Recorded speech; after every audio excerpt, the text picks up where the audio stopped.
Hello दोस्तों।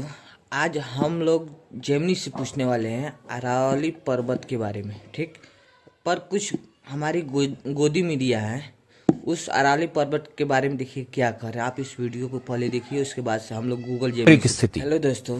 एक बड़ी वजह है। दिल्ली की आकृति एक कटोरी की तरह है जो तीन तरफ से अरावली की पहाड़ियों से घिरी है। इसीलिए प्रदूषित हवा दिल्ली में कैद हो जाती है, बाहर नहीं निकल पाती।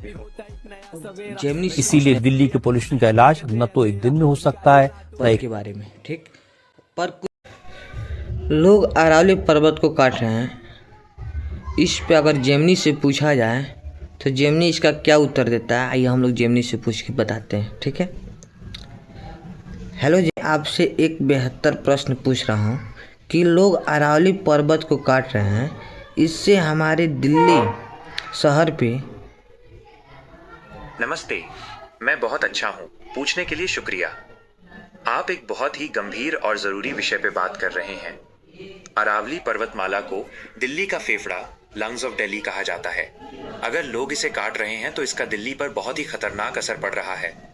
यहाँ कुछ मुख्य बिंदु हैं जिन्हें आप अपनी चर्चा में शामिल कर सकते हैं कि ये दिल्ली को कैसे प्रभावित कर रहा है। 1. प्रदूषण और स्मॉग, एयर पोल्यूशन।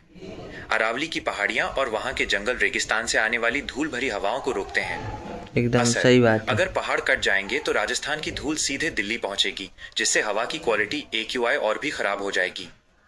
2. सही बात है। पानी की भारी किल्लत, वाटर क्राइसिस। अरावली एक वाटर रिचार्ज जोन है। ये बारिश के पानी को जमीन के नीचे भेजने में मदद करता है। असर, दिल्ली का ग्राउंड वाटर लेवल पहले ही गिर रहा है। पहाड़ों के कटने से जमीन पानी सोखना बंद कर देगी और आने वाले समय में दिल्ली में पीने के पानी का अकाल पड़ सकता है। 3. भीषण गर्मी, राइजिंग टेम्परेचर्स।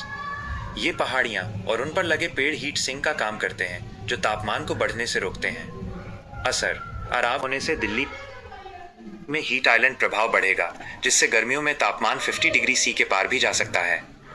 4. सही बात। रेगिस्तान का विस्तार, डिजर्टिफिकेशन। अरावली एक प्राकृतिक दीवार है जो थार रेगिस्तान को दिल्ली और हरियाणा की तरफ बढ़ने से रोकती है। असर, पहाड़ों के हटने का मतलब है कि दिल्ली की उपजाऊ जमीन धीरे धीरे रेतीली और बंजर हो जाएगी। आप अपनी चर्चा में ये प्रश्न भी जोड़ सकते हैं, क्या हम एक ऐसी दिल्ली चाहते हैं जहां ऊंची इमारतें तो हों, लेकिन सांस लेने के लिए साफ हवा और पीने के लिए पानी ही न बचे।